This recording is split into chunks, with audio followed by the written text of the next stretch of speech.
Bien, les deux nouveaux connectés avec la Silver Night ici aux Folies Bergères. Nous sommes le 20 mars, nous sortons d'une grande remise de trophées. On s'est amusé, on a remis beaucoup de prix, beaucoup de gens contents, beaucoup de sourires sur les visages. Et puis Jérôme, mon comparse, qui a décidé d'ouvrir cette web TV silvereco.fr pour poursuivre nos échanges.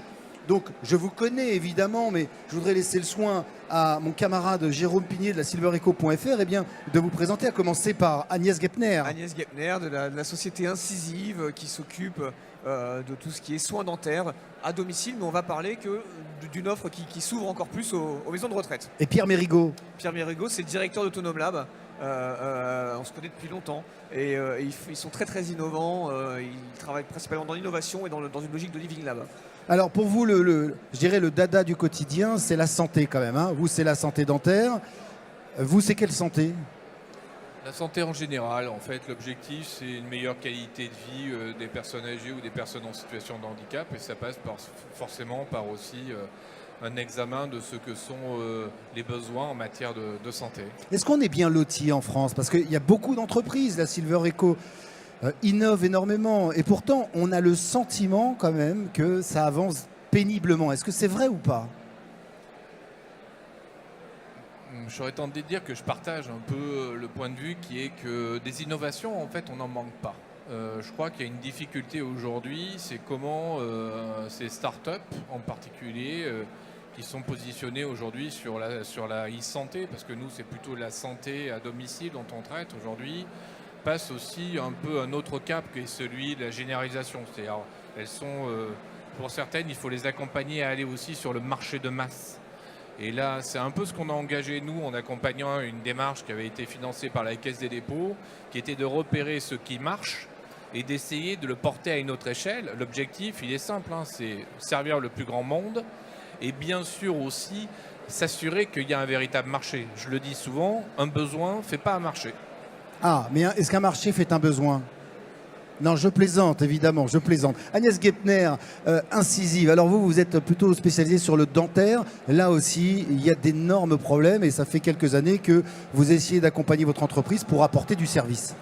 Alors nous apportons du service à domicile au début et depuis maintenant 3 ans, on va en EHPAD et nous sommes aujourd'hui partenaires de quelques 350 établissements en Ile-de-France et en Rhône-Alpes. On a vu à peu près 6000 personnes en 3 ans et ils nous ont beaucoup appris, et notamment le fait que, bien sûr, ils n'ont pas de soins dentaires, mais avant tout, ils n'ont pas d'hygiène dentaire. C'est pas ça le problème majeur, l'hygiène? C'est principalement ça. En fait, ils arrivent en EHPAD déjà avec un état bucco-dentaire qui est très détérioré parce qu'ils n'ont pas été vus du temps qu'ils étaient dépendants chez eux. Ils ne voyaient pas de dentiste. Les choses ne font bien sûr que s'aggraver en EHPAD. Et les aidants sur le sujet de l'hygiène sont peu ou pas formés du tout. Et finalement, il y a même des résidents qui n'ont pas du tout de brosse à dents. Et nous, notre nouvelle offre, on se bornait jusqu'à présent à faire des soins. Aujourd'hui, on a une offre, disons, à 360 degrés sur la santé bucco-dentaire, puisque en plus des soins, on apporte les produits et le savoir-faire en hygiène dentaire et la traçabilité des prothèses, qui est également un vrai sujet, puisque les personnes âgées sans prothèse ne peuvent plus manger. Alors j'aurais laissé la parole à mon camarade Jérôme, qui a beaucoup œuvré et qui continue à le faire pour la Silver Economy, et notamment en mettant en place quand même ce bel événement qui est la Silver Night, énième édition. Ce soir, ça a très bien fonctionné, je crois que les chiffres sont à 1600, 1700 personnes. 1450 ou 1500, j'ai plus. Donc j'étais un petit peu trop généreux, mais c'est pas grave. Je vois beaucoup de gens autour de nous et j'ai l'impression que ça fait plus que ça. Non, c'est énorme, on a rempli quand même quasiment le théâtre. Attention. Et nous sommes aux Folies Bergères pour le rappeler. Le brouhaha que vous entendez derrière nous, c'est les gens qui poursuivent leur conversation autour d'une coupe de champagne. Alors, on peut faire un état des lieux un petit peu, bien justement, de ce qu'on entend, à la fois d'Agnès et de Pierre. Souvent, on a eu tendance à complètement écarter la santé de la Silver Economy. Parce que le schéma, c'était de se dire, avant qu'on parle de Silver Eco, avant qu'on regarde le verre à moitié plein, on regardait le verre à moitié vide, on disait le vieillir, c'est être dépendant, c'est être malade, vieillir, c'est être malade, la maladie, c'est gratuit. Donc tous les produits qui s'adressent aux vieux, c'est des produits gratuits. On en arrivait à une hérésie où on commençait à se dire on va faire rembourser des tablettes tactiles par la sécurité sociale, ça partait dans tous les sens.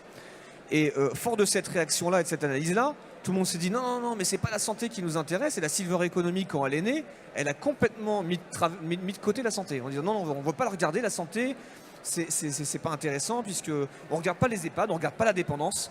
Vraiment au début de la silver economy, c'est ça. On ne considère pas les EHPAD dans le fief de la silver economy et on ne considère pas la santé dans le fief de la silver economy.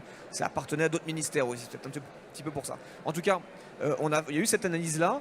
Et puis maintenant, force est de constater que la silver eco, ça se conçoit à 360 degrés. On a effectivement parlé des loisirs, on a effectivement parlé du tourisme, de plein de choses, de la technologie, des tablettes tactiles, etc.